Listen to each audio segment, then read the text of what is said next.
पिछले लेक्चर में अपन ने सीमांत लागत लेखांकन का अर्थ, उसकी परिभाषाएं, सीमांत लागत लेखांकन की विशेषताएं और सीमांत लागत और अवशोषण लागत के अंतर्गत लागत निर्धारण में तुलनात्मक अध्ययन डिस्कस किया था। आज अपन सीमांत लागत और अवशोषण लागत के अंतर्गत स्टॉक का मूल्यांकन किस प्रकार से होता है और इस स्टॉक के मूल्यांकन में अंतर के कारण लाभ पर क्या प्रभाव पड़ता है, इसकी जानकारी प्राप्त करेंगे। और इसके बाद सीमांत लागत और अवशोषण लागत में अंतर क्या है उसको डिस्कस करेंगे, ताकि आपको यह समझने में आसानी हो कि वास्तव में जो अपन सीमांत लागत पढ़ रहे हैं ये कितनी उपयोगी है। तो अपन लेते हैं स्टॉक का मूल्यांकन, वैल्यूएशन ऑफ स्टॉक। तो सीमांत लागत लेखांकन के अंतर्गत स्टॉक का मूल्यांकन कैसे होता है? तो valuation of stock under marginal costing. तो सीमांत लागत लेखांकन के अंतर्गत केवल परिवर्तनशील लागत को ही कुल लागत माना जाता है तथा इसमें किसी भी प्रकार की स्थिर लागत को शामिल नहीं किया जाता। इस प्रकार अवधि की समाप्ति पर जो भी निर्मित माल का स्टॉक बचा हुआ रह जाता है उसका मूल्यांकन परिवर्तनशील उत्पादन लागत के आधार पर ही किया जाता है। इसको मैं अपनी भाषा में कहूँ तो परिवर्तनशील लागत का मतलब है मूल लागत। मूल लागत का मतलब प्रत्यक्ष सामग्री, प्रत्यक्ष श्रम और प्रत्यक्ष व्यय तथा परिवर्तनशील कारखाना उपरिव्यय तथा परिवर्तनशील प्रशासनिक उपरिव्ययों को अपन शामिल करते हैं। परिवर्तनशील विक्रय और वितरण व्यय उपरिव्ययों को स्टॉक के मूल्यांकन में शामिल नहीं किया जाता, क्योंकि ये विक्रय से संबंधित खर्चा है। इसको बहुत ध्यान से समझना है कि है वो परिवर्तनशील उपरिव्यय विक्रय और वितरण का भी, परंतु वो उत्पादन लागत का हिस्सा नहीं है, वो विक्रय से संबंधित है, इसलिए स्टॉक के मूल्यांकन में उसको शामिल नहीं करेंगे। तो वापस बताता हूं कि सीमांत लागत के अंतर्गत स्टॉक का मूल्यांकन मूल लागत, उसमें परिवर्तनशील कारखाना उपरिव्यय, परिवर्तनशील प्रशासनिक उपरिव्यय को जोड़ने के पश्चात किया जाता है। किसी भी स्थिति में परिवर्तनशील विक्रय और वितरण उपरिव्ययों को स्टॉक के मूल्यांकन में शामिल नहीं किया जाता। अब अपन डिस्कस करेंगे अवशोषण लागत लेखांकन के अंतर्गत स्टॉक का मूल्यांकन, valuation of stock under absorption costing. अवशोषण लागत लेखांकन में अंतिम स्टॉक का मूल्यांकन करते समय स्थिर उपरिव्ययों को भी कुल लागत में शामिल किया जाता है। इसके परिणाम स्वरूप किसी अवधि से संबंधित सभी स्थिर लागतें उसी अवधि में अवशोषित नहीं होती, बल्कि उसका कुछ हिस्सा अगली अवधि में हस्तांतरित हो जाता है। क्योंकि जब स्थिर लागत शामिल करोगे तो स्टॉक के मूल्यांकन में वो भी शामिल होगी, और जो क्लोजिंग स्टॉक है तो अगले बार ओपनिंग स्टॉक बनेगा तो उसके साथ वो भी स्थिर लागतें भी अगले साल के लिए ब्रॉड फॉरवर्ड हो जाती है। इसलिए ये कहा जाता है कि स्थिर व्ययों को जब कुल लागत में शामिल किया जाता है तो उसके परिणाम स्वरूप किसी अवधि से संबंधित सभी स्थिर लागतें उसी अवधि में अवशोषित नहीं होती है, बल्कि उनका कुछ हिस्सा जो स्टॉक में शामिल है वो अगली अवधि में हस्तांतरित हो जाता है। इस विधि के अनुसार अवधि के अंत में अवशिष्ट निर्मित इकाइयों का मूल्यांकन, मतलब वर्ष के अंत में या अवधि के अंत में जो भी निर्मित इकाइयां अवशिष्ट रही है या स्टॉक में रही है, उनका मूल्यांकन कुल उत्पादन लागत के आधार पर किया जाता है। अर्थात मूल लागत में परिवर्तनशील और स्थिर दोनों ही तरह के कारखाना उपरिव्यय तथा परिवर्तनशील और स्थिर प्रशासनिक उपरिव्यय भी शामिल किए जाते हैं। इस विधि में भी किसी भी प्रकार के विक्रय और वितरण उपरिव्ययों को स्टॉक में शामिल नहीं करते। ये कॉमन चीज है दोनों में, क्योंकि selling and distribution overhead sale से रिलेटेड होते हैं, इसलिए स्टॉक वैल्यूएशन में उसको शामिल नहीं किया जाता। इस प्रकार दोनों विधियों के अंतर्गत स्टॉक का मूल्यांकन करते समय विक्रय एवं वितरण उपरिव्ययों को कभी भी कुल लागत में शामिल नहीं करेंगे, क्योंकि ये उपरिव्यय माल की बिक्री हो जाने पर होते हैं। इसलिए स्टॉक में बचे हुए माल पर इनको लागू नहीं किया जाता। परिवर्तनशील कारखाना और प्रशासनिक उपरिव्ययों को मूल लागत के साथ दोनों ही विधियों के अंतर्गत स्टॉक के मूल्यांकन में शामिल करते हैं। स्टॉक के मूल्यांकन में दोनों ही विधियों में प्रमुख अंतर यह है कि अवशोषण लागत लेखांकन के अंतर्गत स्थिर कारखाना उपरिव्यय हमेशा लागत में शामिल किए जाते हैं, जबकि स्थिर प्रशासनिक उपरिव्यय स्टॉक के मूल्यांकन में परिस्थितियों के अनुसार शामिल किए भी जा सकते हैं और कुछ दशाओं में नहीं भी। अब दोनों विधियों में स्टॉक के मूल्यांकन में जो अंतर होता है उसका लाभ पर क्या प्रभाव पड़ता है उसको डिस्कस करेंगे। मतलब effect on profit due to change in method of stock valuation. अवशोषण लागत एवं सीमांत लागत लेखांकन प्रविधियों के अंतर्गत लाभ पर पड़ने वाले प्रभाव का अध्ययन अपन कुछ बिंदुओं के आधार पर करते हैं। वो इस प्रकार से है। पहला बिंदु है, जब बिक्री एवं उत्पादन की मात्रा समान हो, जब जितना उत्पादन हुआ सबका सब बिक जाए, तो इस परिस्थिति में दोनों ही प्रविधियों के अंतर्गत अवशोषित स्थिर व्ययों की राशि समान ही रहती है। इसलिए दोनों ही प्रविधियों में लाभ की राशि भी समान होगी। क्यों? स्टॉक का मूल्यांकन चाहे कैसे भी हो, क्योंकि यहाँ तो स्टॉक है ही नहीं, तो फिर कोई प्रॉब्लम आएगी नहीं, क्योंकि जितनी उत्पादन हुई है मात्रा उतनी सारी की सारी बिक गई। तो जितने भी फिक्स ओवरहेड थे वो सारे के सारे कम हो गए लाभ में से। दूसरा बिंदु है, जब बिक्री उत्पादन से अधिक हो। मतलब ये हुआ कि जितना उत्पादन हुआ उससे ज़्यादा बिके माल, तो कब होता है? जब ओपनिंग स्टॉक होता है, तभी होता है। तो इस परिस्थिति में अंतिम स्टॉक पूर्व अवधि से कम हो जाता है। मतलब जो जितना ओपनिंग स्टॉक का था उसकी तुलना में क्लोजिंग स्टॉक कम हो जाएगा। इसलिए अवशोषण लागत लेखांकन में सीमांत लागत लेखांकन की अपेक्षा कम लाभ प्रकट होता है। क्यों ऐसा? इसका कारण यह है कि प्रारंभिक स्टॉक में सम्मिलित जो स्थिर लागतें हैं वे पिछली अवधि से इस अवधि में लाई गई है और उसकी तुलना में अंतिम स्टॉक में कम स्थिर लागतें शामिल करके अगली अवधि में ले जाई गई हैं। जैसा कि अपन ने अभी समझा था कि जब स्टॉक में फिक्स कॉस्ट शामिल होती है तो ओपनिंग स्टॉक ज़्यादा है तो उसमें ज़्यादा फिक्स कॉस्ट है और क्लोजिंग स्टॉक कम है तो उसमें कम फिक्स कॉस्ट है। तो कम फिक्स कॉस्ट ज़्यादा ओपनिंग स्टॉक में है, उत्पादन से ज़्यादा माल बिका है, तो स्थिर व्यय भी ज़्यादा इधर चार्ज हुए हैं, तो लाभ कम हो जाएगा।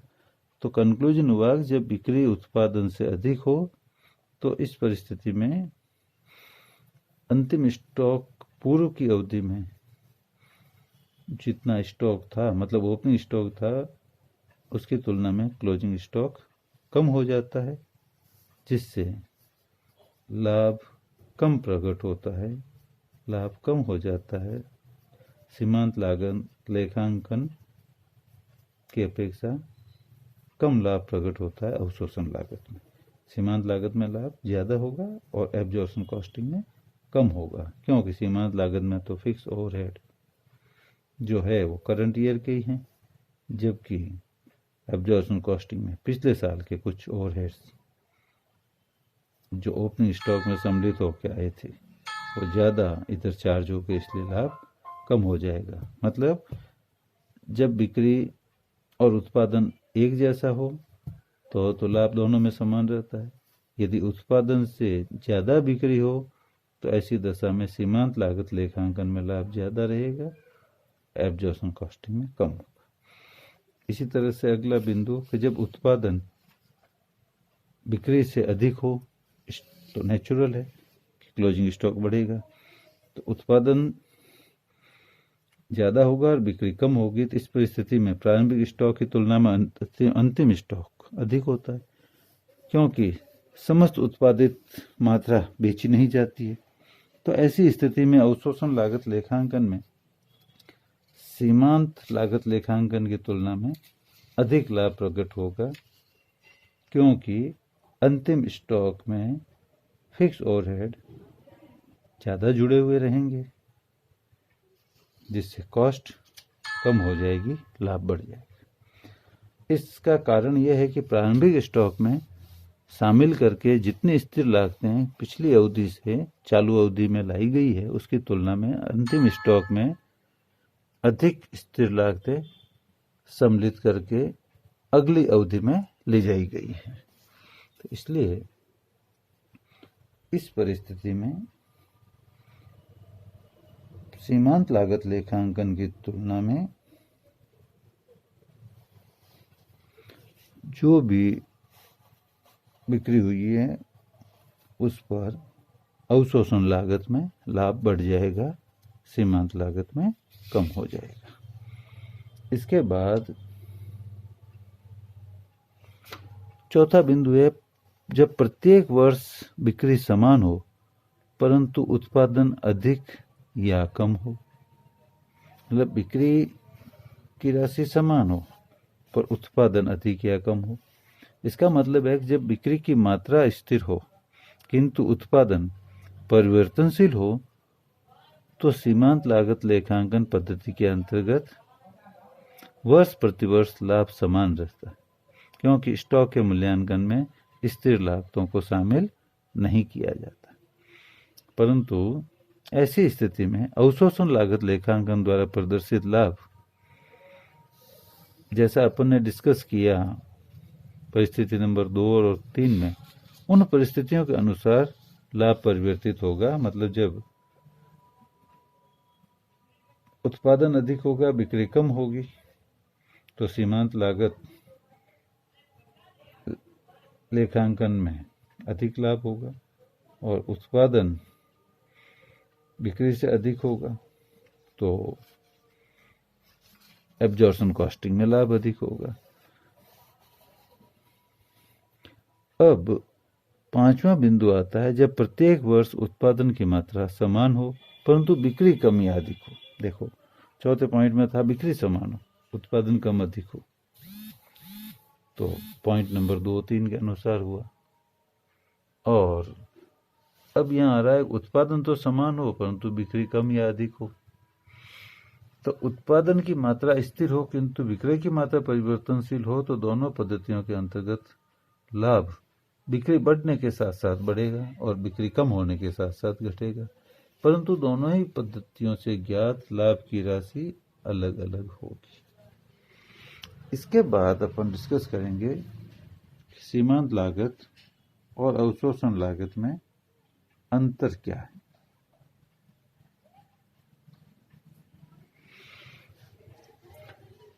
सीमांत लागत लेखांकन में कुल लागत में केवल परिवर्तनशील लागतें शामिल करते हैं, जबकि अवशोषण लागत में कुल लागत में स्थिर और परिवर्तनशील दोनों तरह की लागतें शामिल की जाती हैं। दूसरा अंतर है सीमांत लागत लेखांकन में ऊपरी व्ययों के अत्यावशोषण और न्यूनावशोषण की समस्या उत्पन्न ही नहीं होती, जबकि अवशोषण लागत में ऊपरी व्ययों के अत्यावशोषण और न्यूनावशोषण की समस्या उत्पन्न होती है, क्योंकि वहाँ ओवरहेड्स का फिक्स ओवरहेड्स का एब्जॉर्प्शन किया जाता है, उसे लागत का पार्ट माना जाता है। तीसरा अंतर है कि सीमांत लागत लेखांकन में स्थिर ऊपरी व्ययों के अनुभाजन की समस्या नहीं रहती, इसलिए परिणाम अधिक शुद्ध होते हैं, जबकि अवशोषण लागत में उचित आधार पर ऊपरी व्ययों का अनुभाजन करते हैं जो कभी भी शुद्ध लागत प्रकट नहीं करते, क्योंकि वो अनुमान के आधार पर होते हैं। अगला अंतर है सीमांत लागत लेखांकन में स्थिर लागतें लागत का भाग नहीं बनती है, जबकि अवशोषण लागत में स्थिर लागतें लागत का हिस्सा रहती है, प्रति इकाई लागत में शामिल की जाती है। नेक्स्ट अंतर है सीमांत लागत लेखांकन में अंतिम स्टॉक का मूल्यांकन परिवर्तनशील लागतों के आधार पर किया जाता है, जबकि अवशोषण लागत लेखांकन में अंतिम स्टॉक का मूल्यांकन करते समय स्थिर और परिवर्तनशील दोनों लागतों को शामिल करते हैं। अगला अंतर है सीमांत लागत लेखांकन में विक्रय और वितरण परिवर्तनशील जो लागतें हैं उन्हें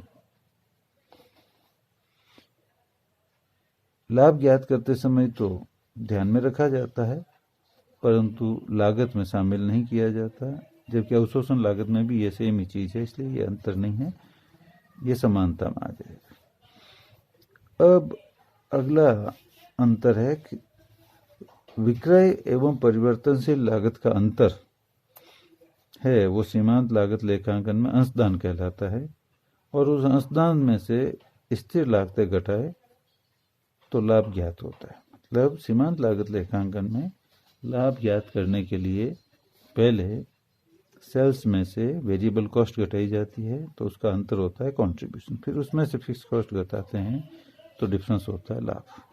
परंतु अवशोषण लागत लेखांकन में सेल्स में से टोटल कॉस्ट घटा दें तो डिफरेंस लाभ हो जाता है। सीमांत लागत लेखांकन में लागतों का विभाजन फिक्स और वेरिएबल में किया जाता है, इसलिए